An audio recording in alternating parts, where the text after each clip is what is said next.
So beautiful. Okay, so, after having been put through the 7 Trials of Hercules by Paramount, the Avatar Aang movie has finally released. And the movie is fantastic. It's not perfect, but it's pretty great. Not bad, not bad.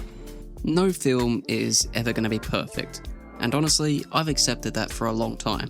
But still, whilst this movie doesn't come close, it still gives it its best effort.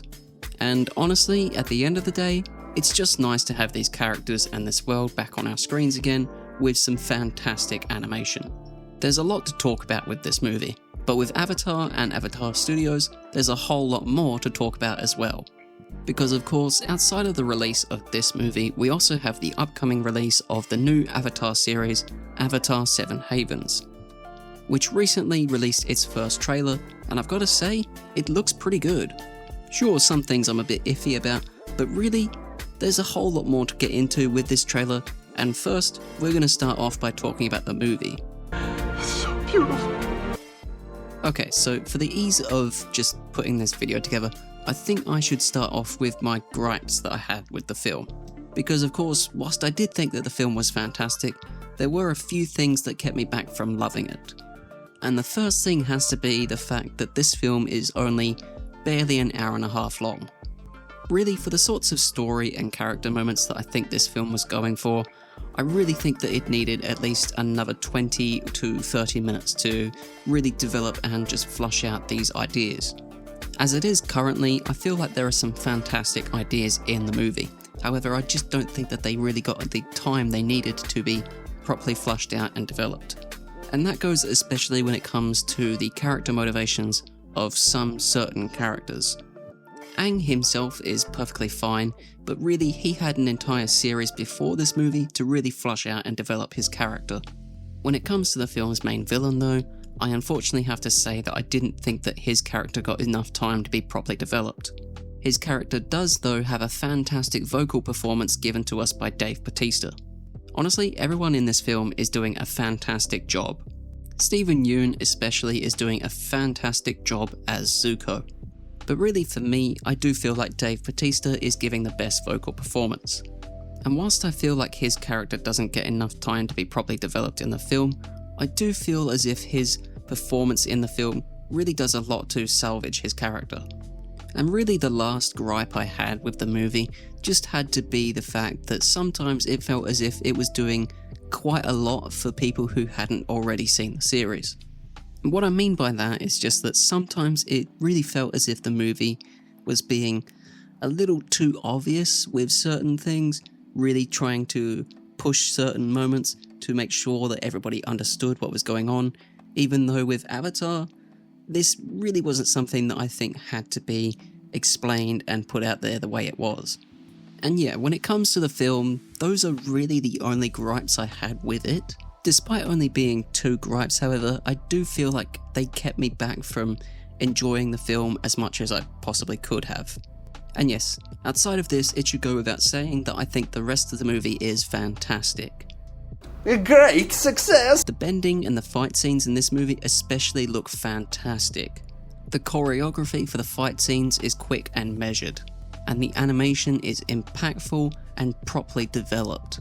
And honestly, when it comes to the animation for the entire movie, the entire film, I have to say, looks truly fantastic. When it comes to all the animated films I've seen this year, I don't think any of them truly come close to the sorts of stunning visuals that you'll find in this film. The animation itself is meticulously detailed, brilliantly fluid, and properly developed. Honestly, some of my favourite parts about the presentation and the animation of this film has to be this film's use of colour, shading, and dramatic lighting. Every scene and every action is put together with such a meticulous eye for detail. The animators and the artists really know with this film how to keep your eye focused on what is needing to be focused on in every scene. They do this by carefully measuring every movement and putting together every scene with as much colour and detail as is needed. I especially love the character animation in this film, because really, there is so much to the movements of every character in this movie. And that's of course outside of the fight scenes. Okay, so we don't see this sort of 2D animation in cinemas anymore, unfortunately. But still, we do get plenty of it in animated series. And something that I think we've all fallen into recently is just the fact that we know the majority of the animation budget for any sort of series is always going to be put towards the fight scenes and the most important scenes before other scenes where it's just more generally character focused. Just for an example, you can look at something like Invincible, where you can see with that series that the majority of the show's animation budget is always going to be put forward for fight scenes and clearly visually stunning scenes before the, kind of lower important character focused scenes. Here with this movie, however, the animation budget feels as if it is truly spread across the entirety of the film. Every action of every character looks perfect, it looks fluid, and it looks carefully measured. Really, in this film, because every movement looks perfectly natural, every character feels more real. And honestly, I am just so disappointed that this movie never got to cinemas.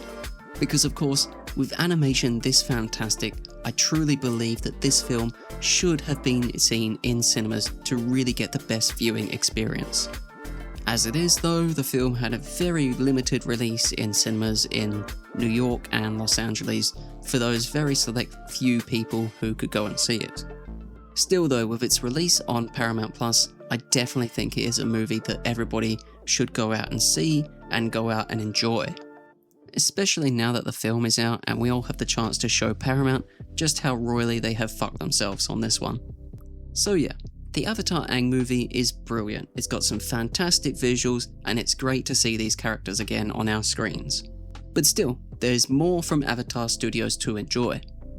As this week, we got the first trailer for the next series, Avatar 7 Havens. I've seen the trailer and I've got to say, this series looks pretty fantastic. Of course, online I've seen a few people complaining about the trailer. People seem to be upset with some of the decisions taken around character designs and of course the frame rate of the series, as well as also some just general culture war rubbish that isn't worth getting into. Okay, so me personally, I have to say that I enjoyed the trailer for Seven Havens. I think that personally, there's a lot of stuff in there that's generally pretty interesting. I like the changes that have occurred with the world building, and I really find it quite interesting to just think about how all of this has happened following Korra. Which, if you didn't know, Korra herself is one of my favourite avatars. And so following up on her legacy here with this series, I think is something that's going to be really very interesting. Now, in terms of plot, we really don't get all that much from this trailer. Outside of course, those few hints that we got pointing towards Korra's legacy. We do see in this trailer that there are these two twins, and either one of them could be the Avatar, or some people have suggested that they could be both the Avatar. Now, I don't know how much stock I'm going to put in either one of those two theories, but honestly, I do feel like these two characters are going to have a somewhat interesting relationship and then development throughout the entire series. So yeah, that will be definitely something to look forward to. In terms of other characters, we really don't get all that much from this trailer. Although something we do get from this trailer has to be the just confirmation that we will get a lot of great bending in this series. So yeah, when it comes to this trailer, I feel like there's a lot to enjoy and theorize about. However, there is something from this trailer that I didn't enjoy all that much. And honestly, I'm not even sure if it's something that has bothered other people.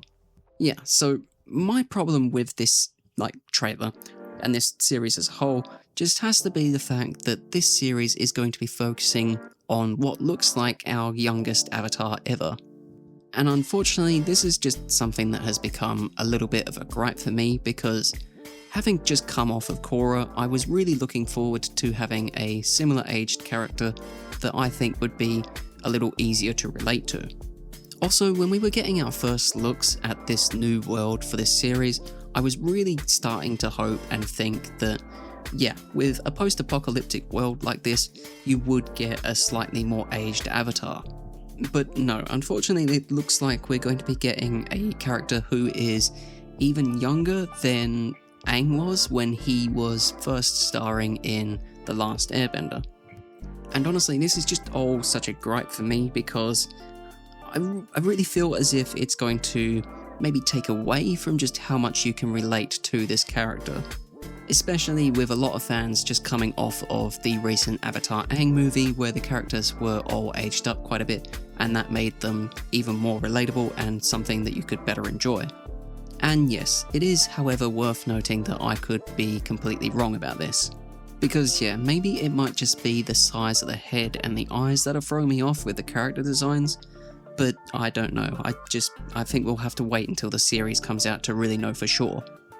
Honestly, something that I find really perplexing about this whole sort of thing that I'm having with this trailer and this character just has to be the fact that when it comes to Avatar, I feel like this is a problem that I've struggled with for a while now. Back when I first saw the original Avatar The Last Airbender, I was around a similar age to Aang. I was maybe slightly younger than Aang, but that just made him something that I could more easily relate to. Then when Korra came out, Korra was not something that I expected. She was a more early 20s, mid 20s type character, and I was in like my low teens, early teens type thing. And honestly, something that I think I would have related more to with that series would have just been a more aged character. But still, Korra was great back then and she's still great now. And honestly, as a character, she's a character that I relate to more now than I did back then. So honestly, that's something I can admit that I enjoy. But still, I do occasionally think to myself that the creators could have maybe avoided some of this confusion by having a sort of teenage-aged Avatar with Korra, and now having a sort of young adult aged character here with Seven Havens. But honestly, that is just a personal thing. Honestly, I'm just nitpicking at this point because the trailer for Avatar 7 Havens does look fantastic.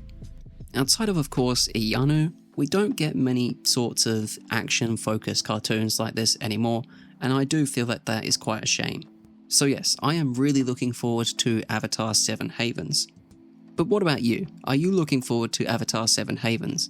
Please, leave me a comment in the comment section down below letting me know. Also, please, definitely tell me what you thought about the new Avatar Aang movie. I'm definitely looking forward to what you guys have to say. Anyway, with all that done, please, don't forget to do all the other usual YouTube stuff. Like, subscribe and comment, and I will see you all in the next one. Goodbye.